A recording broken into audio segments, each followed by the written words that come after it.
versículo 18 a seguir. Aos pouquinhos nós estamos chegando lá, não?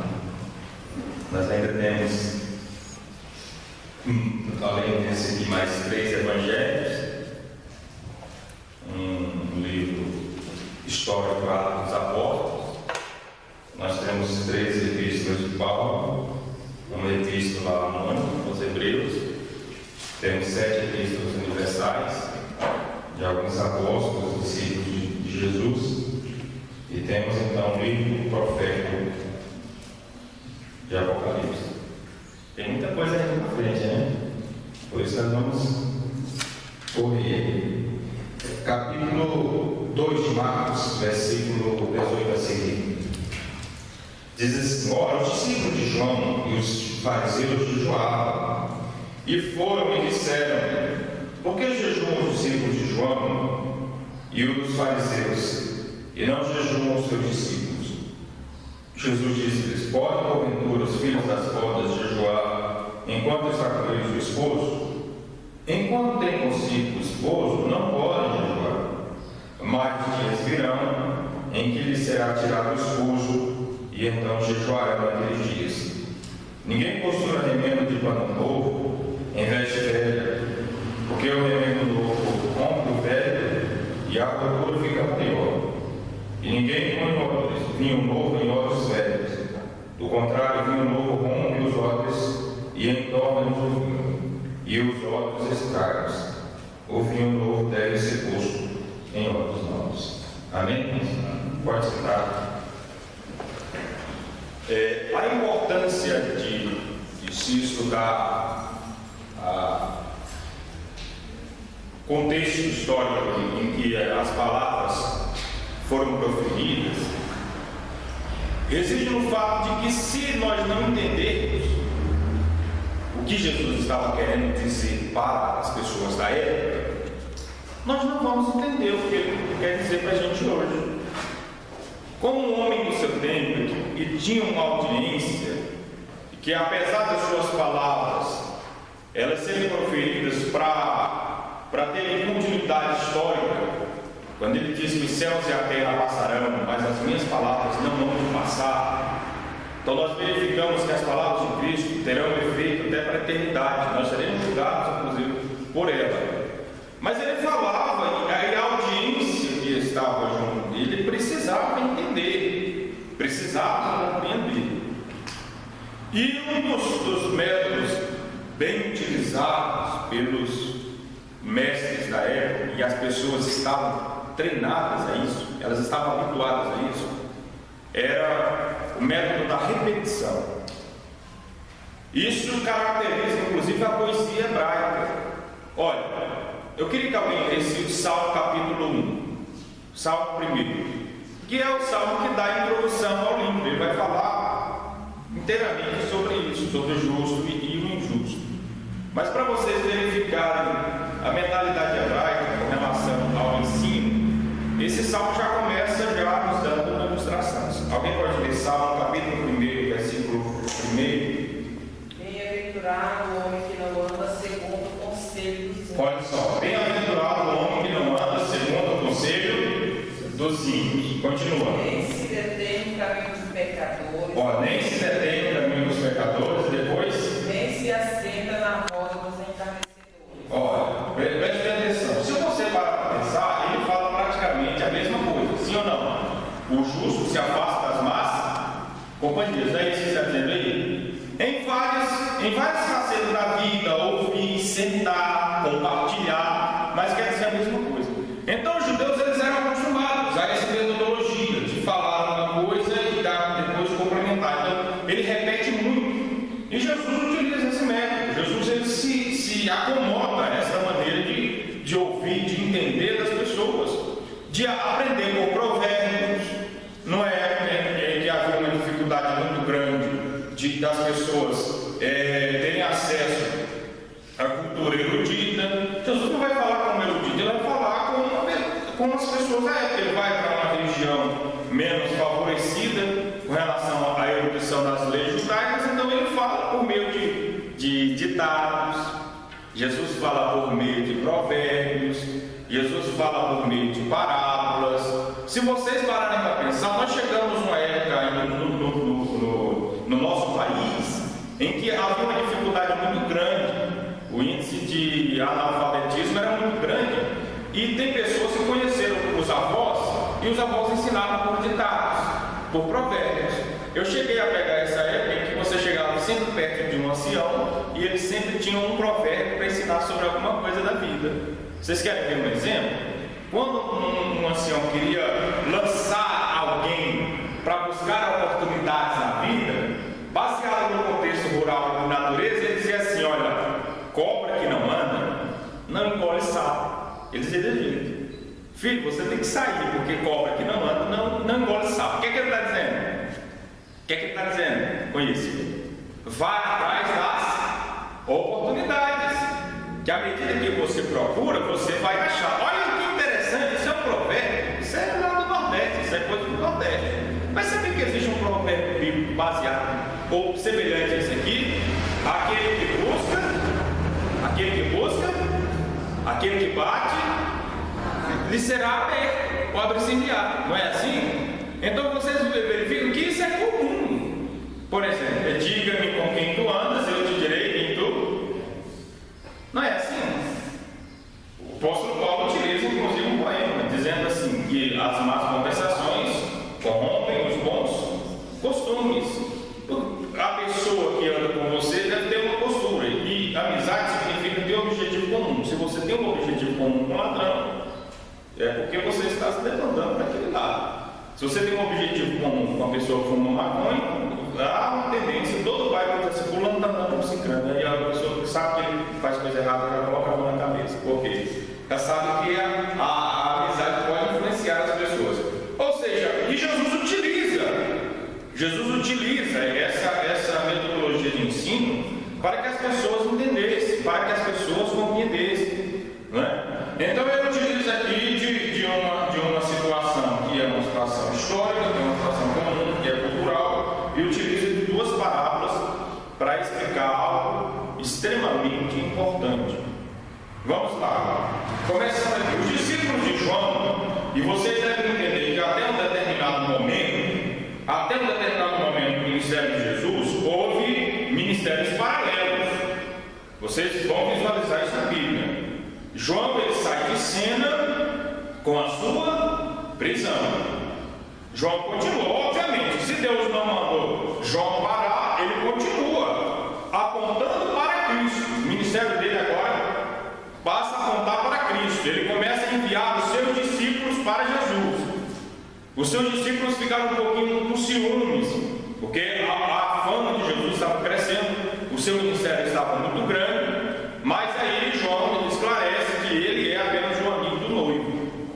Está entendendo? Ou seja, vocês sabem que o padrinho de casamento, a importância dele é uma amizade, é o presente que ele dá, mas quem vai usufruir daquele relacionamento com a noiva é a noiva. Então ele diz assim: eu sou só um amigo do noivo, eu estou só aqui, está entendendo? Junto, celebrando a festa. Eu não sou a peça importante ou fundamental. Vocês estão entendendo? É a vontade dele, o homem que cresça e eu diminua. Mas até um determinado momento, João não recebeu a ordem para parar. E ele continua ensinando seus discípulos, apontando para Cristo. Vocês devem seguir Jesus a partir de agora. Mas em um determinado momento ele foi tirado de um contexto. Quando em alguma ocasião ele profere uma opinião sobre um determinado, uma espécie de um rei, um monarca sobre Herodes, e essa opinião ela tinha um peso político muito grande, porque João era considerado um profeta, as massas ouviam João, então João deu uma opinião desfavorável contra aquele político, e aquele político veio e colocou João na prisão. Esses camaradas estão influenciando o povo negativamente. Isso acontece. Toda vez que você encontrar alguém assim, que profira uma palavra contra o poder reinante, revela alguma coisa contra o poder reinante, o pessoal vai. Aquele camarada que revelou aqueles dados lá dos Estados Unidos, ele vazou, ele buscava um lugar para ele pudesse ficar, porque ele sabia que se permanecesse no seu país de origem, o negócio ficaria feio para ele, não é? Toda vez que você profere ou revela alguma coisa sobre o poder reinante, você sofre essas retaliações. E João foi levado para a prisão e posteriormente foi decapitado. João foi morto.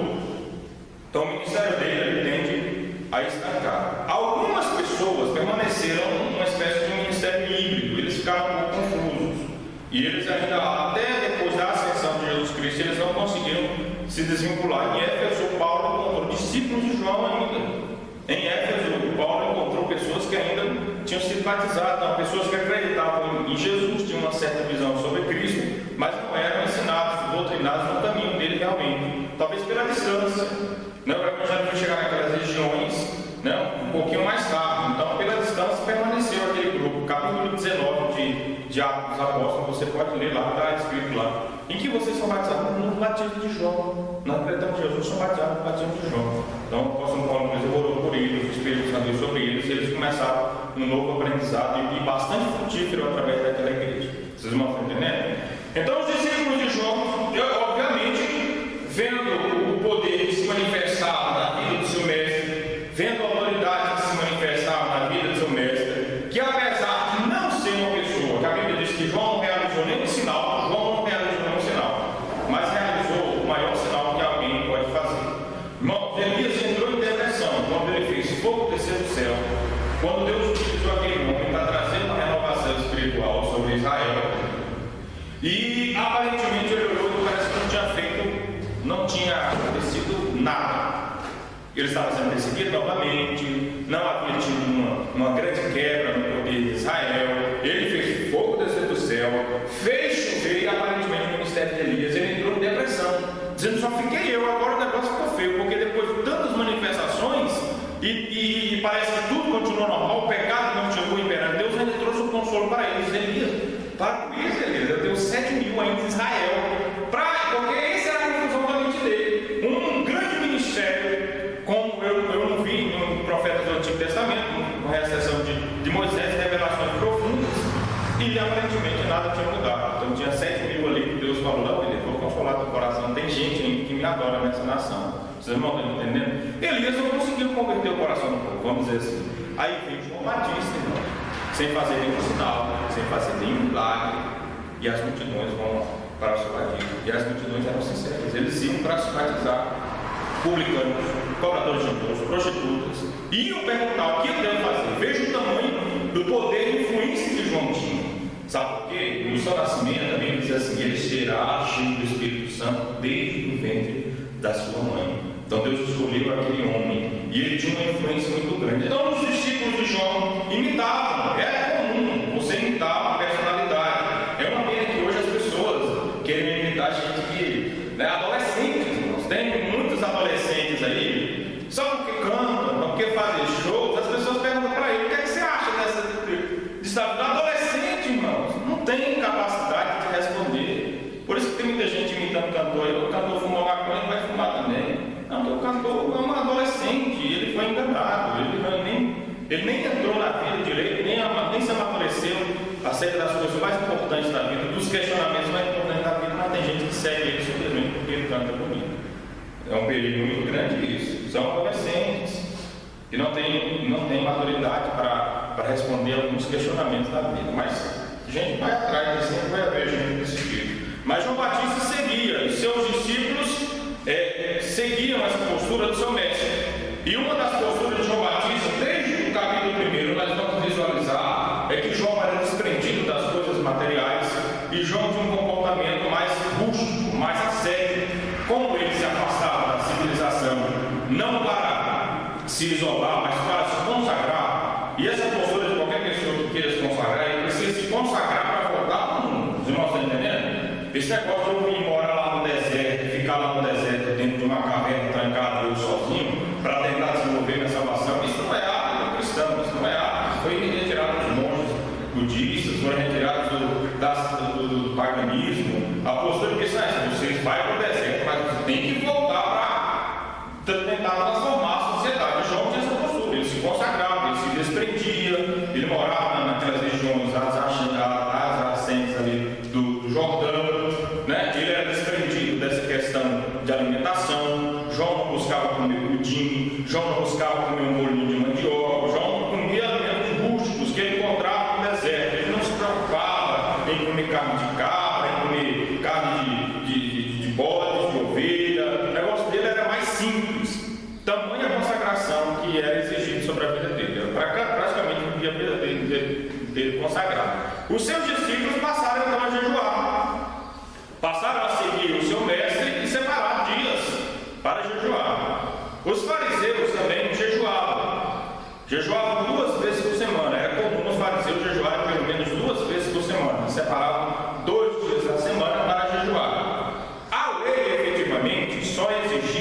jejum, irmãos, que era o jejum do dia da expiação, o dia do chamado Yom Kippur, que era quando o sumo sacerdote entrava lá no templo para oferecer tanto incenso como oferecer o sangue sobre o altar. Ele levava isso, entrava uma vez por ano no Santo dos Santos. Então, neste momento, a nação inteira era conclamada, era chamada a fazer jejum. A expressão é afligireis as vossas almas. Não é realmente assim, para a gente jejum, fica um negócio meio agoniado, assim, aquela vontade de comer, aquele negócio bem perturbador. Tem muita gente que até muda de humor, né? Que avança nos outros, dá dentada nos outros, fica com raiva. É a aflição da alma, né? Não satisfeita, vamos dizer assim, né? Então, é essa expressão.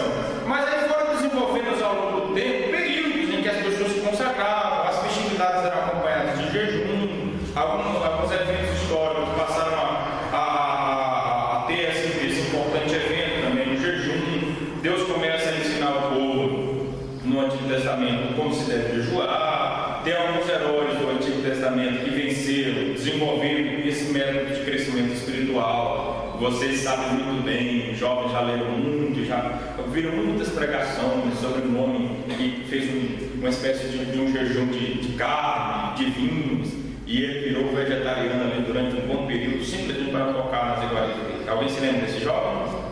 Alguém se lembra desse jovem? Qual o nome dele? Daniel. Você se lembra que ele foi um dos heróis que começou a ler a Bíblia e diz assim: espera aí, o tempo passou e nós estamos aqui na Babilônia, meu Deus, e agora? O que aconteceu? As promessas vão cair por terra. O que está acontecendo? Jeremias falou que era 70 anos que o povo ia ficar cativo, mas nós ainda estamos aqui. Meu Deus, revela. E entrou no processo de jejum pesado ali, pelo menos 21 dias ele esteve inteiramente consagrado para buscar essa resposta de Deus e recebeu a revelação.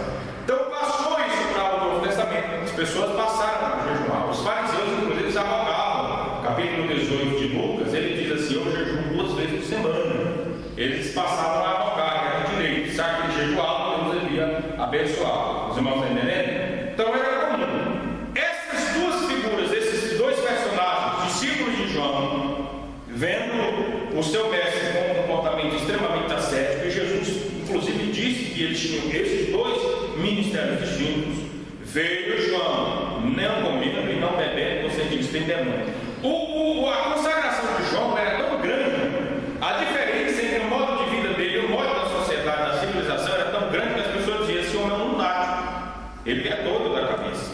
Ué, uma pessoa que não quer se alimentar de nada, que não quer tocar em nada que a gente produz. Se eu passar a fazer isso, irmão, se eu passar a fazer isso, vocês também vão considerar assim.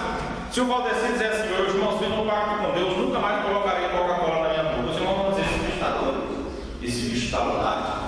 Sim ou não?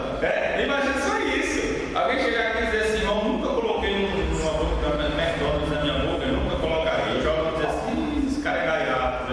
Da mesma forma, da mesma forma. Então, irmãos, esse comportamento de João inspirou seus discípulos. Os fariseus também tinham regras rígidas, inclusive lavar as mãos. Não tem que lavar as mãos quando volta do mercado 7 vezes, olhando entre as unhas, olhando entre as brechas para verificar se não há nenhuma perna de mosquito. Porque se você comer com uma perna de mosquito, você é um asinho de mosquito, você se tornou imundo. Olha, eram comportamentos rígidos. Aí chega Jesus, e Jesus participava do banquete. Jesus participava do banquete. As figuras do Antigo Testamento que diziam que Deus visitaria o seu povo trazendo perdão, trazendo graça, elas falam de banquetes, elas falam de comemoração. E os rituais do Antigo Testamento era assim que acontecia. O adorador trazia o animal, ele era abatido. Havia, vamos dizer assim, tipos de carne naquele animal, vísceras, que eram oferecidos no altar. Uma parte era destinada para o sustento do sacerdote, aos couros, o sacerdote ficava para ele, algumas partes era para ele alimentava a sua família através daquilo, e o que ele era assado, acabava fazendo assim, a carne ficava assada, e o adorador sentava e comia junto com os sacerdotes. Os irmãos estão entendendo? O sacerdote tinha aquela refeição junto com ele. Os irmãos estão entendendo? Era a celebração da comunhão com Deus. A celebração, até hoje nós fazemos celebrações. Quando nós fazemos aniversário, como é que a gente faz? Chega, todo mundo canta parabéns, sentadinho assim na igreja, e aí quando fala assim: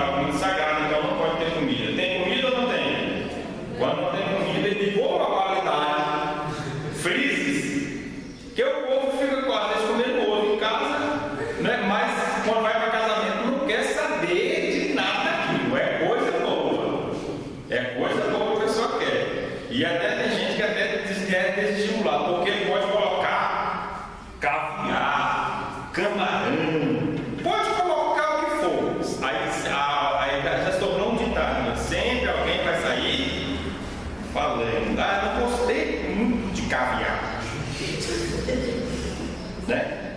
Eu pensei que era algo assim, tipo doce, mas me falaram que é ovo de peixe. Caviar é ovo de peixe? Não gostei não. Pode colocar até no caviar, você vai desagradar. Mas tem as nossas celebrações em torno da alimentação. Eventos nacionais são comemorados com alimentação. Dia 7 de setembro, todo mundo fica em casa só ouvindo o hino nacional, né? Todo mundo fica assim parado, não é uma celebração da independência. O que é que o pessoal faz? Tasca logo para a churrascaria, outros vão lá no açougue, compram, e todo feriado, uns vão para Corumbá, igual a Thalita gosta de, uns vão para Corumbá, outros para Cabas Novas, o pessoal vaza, né? Nesses momentos das comemorações nacionais, geralmente reúne a família, né? Natal, o que é que o pessoal faz? Ano novo, celebração de um novo ano, o que é que o pessoal faz? Então era comum. E Jesus vem dizendo agora que Deus está se encontrando com o povo. Deus está se encontrando com o povo. Então Jesus não rejeitava os chamados, ainda que não eram encontros de orgia, não eram encontros para se bebedar, era encontro para se relacionar. Igual qualquer pessoa, irmão, de vez em quando eu recebo convite para almoçar na casa dos irmãos. Aí faz tempo que os irmãos não me convidam, mas eu vou lá, se vocês me convidam, eu vou lá. E às vezes a gente convida os irmãos para ir na casa da gente, para comemorar alguma coisa, para demonstrar alguma coisa. E algumas pessoas chamavam Jesus porque tinham sido tocados pela sua palavra. Eram banquetes de gratidão. E pessoas faziam um almoço para Jesus, vamos dizer, almoços evangelísticos, jantares evangelísticos, em que ele chamava Jesus, ele atraía as pessoas através do almoço e colocava Jesus no centro. Estava um monte de gente lá, Jesus ia pregar. Vocês vão entender, refeições evangelísticas. Tem igrejas que fazem isso, que convida não crentes, a pessoa vai lá, né, escuta uma palavra, tem um culto antes. Isso tudo é um trabalho que as pessoas também faziam. Jesus gostava de participar dessas coisas, tá? E ele estava no meio da multidão. Então, se alguém dissesse, Jesus, vem jantar na minha casa hoje, ele ia. E às vezes ele mesmo se convidava. Quando ele via que as pessoas tinham uma obra muito grande para Deus fazer na vida das pessoas, ele ia. Você se lembra de Zaqueu? Olhou para um homem lá em cima de uma árvore, um homem passando vergonha, que ele já era baixinho, já era meio, né, tímido. Aquela baixeza dele deixava ele um pouco meio constrangido. Ele era grande financeiramente, mas está lá em cima da árvore. Aquelas pessoas olhando para o Zaqueu, eu disse, deixa eu ter cabelo, Zaqueu, cobra todo imposto, um homem cheio de dinheiro, se humilhando aí aos pés desse homem, um rabino, um carpinteiro. Então Jesus olhou para ele e viu o coração dele, querendo ouvir a palavra de Deus, desce, Zaqueu, porque hoje eu vou pousar na sua casa. Os irmãos estão entendendo? Então ele vai fazer isso, até porque Jesus diz o seguinte: na casa de vocês, Jesus ensinou os discípulos, vocês vão de casa em casa. Na casa que vocês ficaram, lá permanecer, como de tudo que for colocado na mesa. Foi assim que ele ensinou, né? Porque às vezes o discípulo entrava na casa que tinha um peixe assado, né? Mas às vezes ele entrava na casa que tinha só um pãozinho com ervas amargas, lá para dar um saborzinho diferente. O que colocar na mesa de vocês fiquem lá, não saiam de casa em casa. Eu sempre assim, procurando melhor não. Você chegou numa casa, vocês vão colocar na mesa de vocês. Não se preocupe com esse negócio não. Larga esse negócio de comidas boas e belas para lá. Vocês comprem e colocar na mesa de vocês. Os irmãos estão entendendo? Então ele fazia esse trabalho evangelístico, às vezes de casa em casa, de sinagoga, pessoas chamavam ele para jantar e ele ia. Então as pessoas olharam para isso aí e ficaram um pouco. Os discípulos de Jó diziam, peraí, o negócio está errado.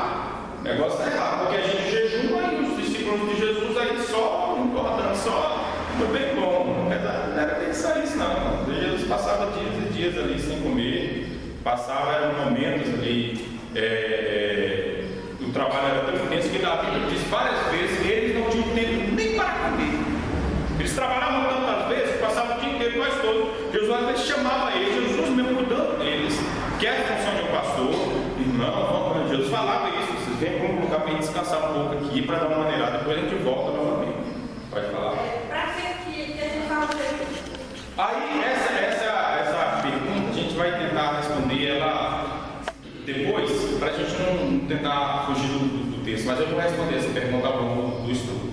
Eu prometo que eu vou voltar ela. Porque se a gente for responder ela agora, a gente sai do objetivo desse texto aí, tá bom? Mas eu vou falar sobre o objetivo. Então vamos lá. Chegaram para Jesus e disseram: há uma postura diferente. Há uma postura diferente. Nós jejuamos, os discípulos não jejuam. Então Jesus começa a responder isso e mostrar por que havia essa diferença. Além disso, eu já mostrei no Antigo Testamento que o Messias traria um banquete, o Messias traria alegria, o Messias traria boas notícias para as pessoas, né? Deus se sentaria com as pessoas, Deus se relacionaria com as pessoas. A Bíblia diz que eu mesmo darei um banquete nesses momentos, eu mesmo farei isso. Toda essa expressão é utilizada no Antigo Testamento para falar de uma novidade de vida, para uma vida nova. Os irmãos estão entendendo? Até a nossa refeição que nós fazemos hoje na igreja, que a refeição da Santa Ceia tem uma conotação de alegria, de comunhão. Vocês compreendem, né? Vamos lá. Então, ele utiliza o primeiro exemplo aqui: os filhos das bodas podem jejuar enquanto está com eles no esposo. Irmãos, os filhos das bodas, eles eram um pouquinho diferentes do nosso casamento que nós temos hoje. O casamento judaico, ele havia um noivado, geralmente durava um ano, em que os pais combinavam com os tios, né, com as pessoas responsáveis ali, tanto pelo homem como pela mulher, combinavam, eles vão se casar. Então faziam uma mini festividade e eles se noivavam. Era chamado fulano foi dado casamento, ou fulano está desposado, né? Esse noivado ele era muito mais importante, era considerado já um casamento, só não havia ainda a consumação, o ato sexual, o ato conjugal. Mas se a noiva cometesse ali, traísse o marido, ela era apedrejada também, ela era morta por adultério, como se fosse já casada. Quando chega a notícia de que Maria está grávida, e ela está noiva de José. José na hora disse: vou embora, vou deixar ela ali, porque havia essa possibilidade, né? Ele saía de cena, ele não cobrava nada. Se ele não cobrasse nada, aí a mulher poderia ficar livre dessa situação. Então ele tenta ir embora, dizendo: não vou matar ela. Então, porque gostasse muito de Maria, não vou matar ela, não tem essa vontade. Então ele, né, como se tivesse dado perdão para ela. Aí o anjo vem e diz: não, pode aceitar, e começa a explicar o que é que está acontecendo com a Maria. Então, depois de um ano ou 2 anos, e esse ano aí era o noiviado arrumar a vida dele, para não entrar com dívida, para não entrar, né, sem uma casa, para não entrar sem uma fonte de sustento, ele ia arrumar uma profissão, ia desenvolver alguma coisa nesse período para quando tivesse a sua mulher, tivesse como sustentar a sua família. Os irmãos estão entendendo? Nesse período, então, geralmente as festas de casamento no judaísmo não duravam apenas 2 horas, como a gente faz 2 dias, 3, 4, geralmente durava 7 dias, irmãos. Eram 7 dias. Então, durante esses dias, obviamente, você vai precisar de ajuda. Você vai precisar de pessoas que estejam ao seu lado. E o noivo sempre escolhia alguns amigos para ajudar na festa, na preparação, naquela correria. Como os padrinhos trabalhavam muito. E ele estava presente também. As refeições que o noivo participava, estavam lá os amigos, chamavam os amigos da boda, os filhos das bodas. Os irmãos estão entendendo essa expressão? Bodas é casamento. Então ele estava junto, envolvido naquele movimento ali, e eles obviamente se alimentavam também, participavam dos banquetes também. O que Jesus está dizendo é o seguinte: que não era, inclusive, desrespeitoso um desses padrinhos de casamento chegar naquele dia de festividade, de alegria, em jejum. É como se fosse dizer hoje, o respeito, né? Isso aí era culturalmente, um filho das bodas não fazia isso, irmão. Ele chegava ali, se alimentava, se alegrava também, junto com o noivo. Chegar lá de jejum, irmãos. Se o evento tem toda essa conotação de nutricional, alimentícia, então ele chegava e participava mesmo. Então não tem sentido ele, junto dessa festividade, né? Agora, no dia que o noivo sai, vai viver a lua de mel, vai viver a vida dele em casa, ele passa a viver a vida dele normal, e aí nesse momento ele pode jejuar novamente, até 365 dias por ano. Vocês estão entendendo? Tem momento para tudo. Tem momento para tudo. Dá para ser uma revelação de Deus para você, irmão. Não é por jejuar quando você está doente, ou é? Por quê? Porque você está precisando de força.